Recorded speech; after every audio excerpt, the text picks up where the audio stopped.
Hello, welcome back to খেলো Bangla channel. আজকের এই ভিডিওতে তোমাদের আপডেট দিতে চলেছি এডমুন লালরেনডিকাকে নিয়ে। এবার ইন্টার কাশি এক আবেগপূর্ণ কিন্তু পোস্ট করলো। কি পোস্ট করলো তার আপডেট দেবো আজকের এই ভিডিওতে। তাছাড়া ইস্ট বেঙ্গলের কিন্তু এবার কোচ আসতে চলেছে নতুন একজন, তাহলে অস্কারের কি হবে তারও আপডেট দেবো আজকের এই ভিডিওতে। আর উড়িষ্যা এফসিও কিন্তু একটা বিদেশি খেলোয়াড়কে নিয়ে আবেগপূর্ণ কিন্তু একটা পোস্ট করলো। সমস্ত খবর এক এক করে বলবো, তার আগে প্রতিদিনের মতো বলবো খেলার আপডেট খবর পাওয়ার জন্য আমাদের চ্যানেলটিকে সাবস্ক্রাইব করতে একদম ভুলো না। তো চলো শুরু করা যাক আজকের প্রথম খবর। আজকে প্রথম খবরটি শুরু করছি উড়িষ্যা এফসিকে নিয়ে, যেখানে উড়িষ্যা এফসির একজন বিদেশি খেলোয়াড় যিনি লাস্ট 4 বছর ধরে উড়িষ্যা এফসিতে খেলছেন। এক সময় কিন্তু হাইয়েস্ট গোলও করেছিলেন একটা বছর, তাছাড়াও কিন্তু প্রতি বছর ভালোই গোল করে চলেন। সেই খেলোয়াড়টির নাম দিয়েগো মরিসিও, একজন ব্রাজিলিয়ান খেলোয়াড় যিনি উড়িষ্যা এফসিতে লাস্ট 4খানা কিন্তু মরশুম কাটিয়েছে। আর বছর কিন্তু তার কন্ট্যাক্ট শেষ হয়ে গেছে উড়িষ্যা এফসির সঙ্গে, আর উড়িষ্যা এফসি কিন্তু তার সঙ্গে কন্ট্যাক্ট আর রিনিউ করছে না।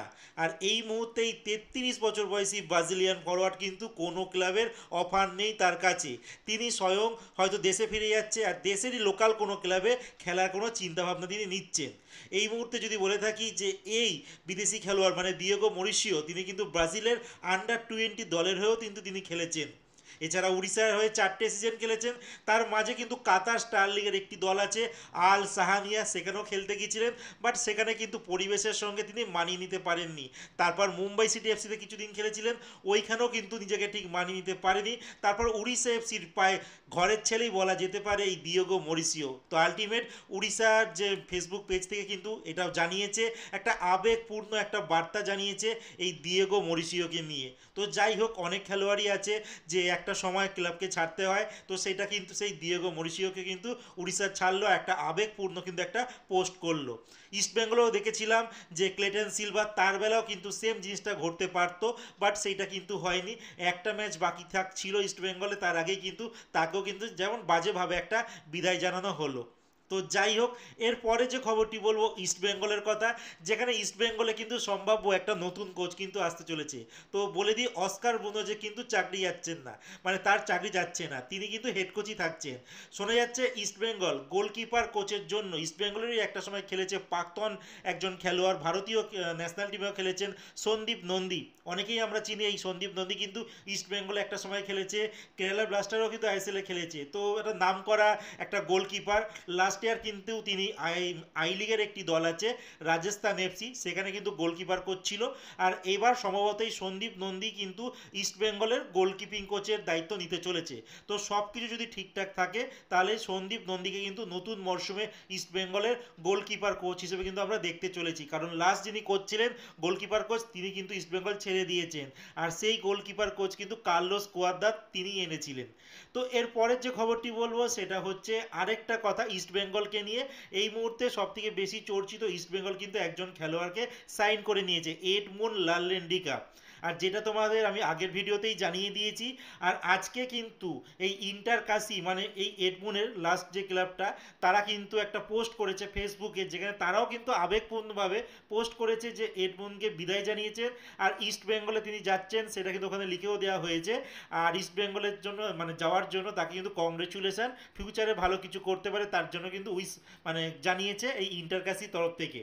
তো বলে রাখি, এই এডমুন কিন্তু ইস্ট বেঙ্গলের 3 বছরের জন্য চুক্তিতে সই করেছে, মানে 2028 সাল অবধি কিন্তু ইস্ট বেঙ্গলে তিনি খেলবেন এই 26 বছর বয়সী এডমুন। আর চুক্তিটা এমনভাবেই হয়েছে 3+1।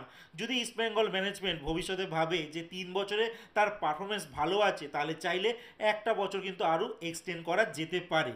আর যা খবর বেরিয়ে আসছে, ইন্টার কাশিকে ইস্ট বেঙ্গল 1 কোটি টাকা ট্রান্সফার ফি দিয়ে সম্ভবত ইস্ট বেঙ্গলে এনেছে এই এডমুনকে। তো এখনও অবধি কিন্তু সামার ট্রান্সফার উইন্ডো ওপেন হয়নি, জুন মাসে ওপেন হবে, তারপরে কিন্তু হয়তো নামগুলো এক এক করে ঘোষণা হবে। আর এবার অনেকেই প্রশ্ন করছে যে এডমুনকে আনা হলো, তাহলে ডেভিডের কি হবে? তো বলে রাখি, এডমুন কিন্তু স্ট্রাইকার ছাড়াও কিন্তু উইঙ্গও খেলতে পারেন, অ্যাজ এ উইঙ্গার খেলোয়াড়। আর বিষ্ণুও কিন্তু একটা উইঙ্গার খেলোয়াড়, আর ডেভিড কিন্তু একটা ফরওয়ার্ড। তো বয়স যদি বলি, এডমুন একটু সিনিয়র আছে, এডমনের বয়স এখন 26 বছর। আর পিভি বিষ্ণু আর ডেভিড তাদের বয়স কিন্তু 23। মানে ইস্ট বেঙ্গলের কিন্তু বলা যেতেই পারে একটা তারকা, মানে তিনটে ভবিষ্যতের তারকা খেলোয়াড় একসঙ্গে কিন্তু ইস্ট বেঙ্গলে আছে, যারা ভবিষ্যতে ইন্ডিয়ার ন্যাশনাল টিমে কিন্তু প্রতিনিধিত্ব করতে পারে। আর এই যে এডমুনের কথা আরেকবার তোমাদের বলে দিই, তিনি লাস্ট ইয়ারে মানে শেষ যে মরশুমটা হলো সেখানে 24টা ম্যাচ খেলেছে, 8টা গোল করেছে, 6খানা অ্যাসিস্ট করেছে। তার আগের বছরে 31টা ম্যাচ খেলেছে, 7টা গোল করেছে, 9খানা অ্যাসিস্ট করেছে। আর ন্যাশনাল টিমের হয়েও কিন্তু 4খানা ম্যাচ খেলেছে। তো যথেষ্ট একটা ভালো সাইনিং। আর এই এডমন কিন্তু এই প্রথম কিন্তু ইস্টবেঙ্গলে নয়, এর আগে কিন্তু ইস্টবেঙ্গলে হয় তিনি খেলে গেছেন, তখন চোটের জন্য আবার বাইরে হয়ে গিয়েছিল। তো তিনি এইবার দ্বিতীয়বার কিন্তু আবার সেই ইস্টবেঙ্গলে এলেন। তো দেখা যাক এডমন, ডেভিড আর বিষ্ণু ভারতীয় ন্যাশনাল ফুটবল টিমের ভবিষ্যতে তারকা ধরে নেওয়া হচ্ছে, এরা ইস্ট বেঙ্গলে কতটা ভালো খেলতে পারে। তো আজকের মতো খেলার খবর এতটুকুই, দেখা হচ্ছে নতুন আরেকটি ভিডিওতে।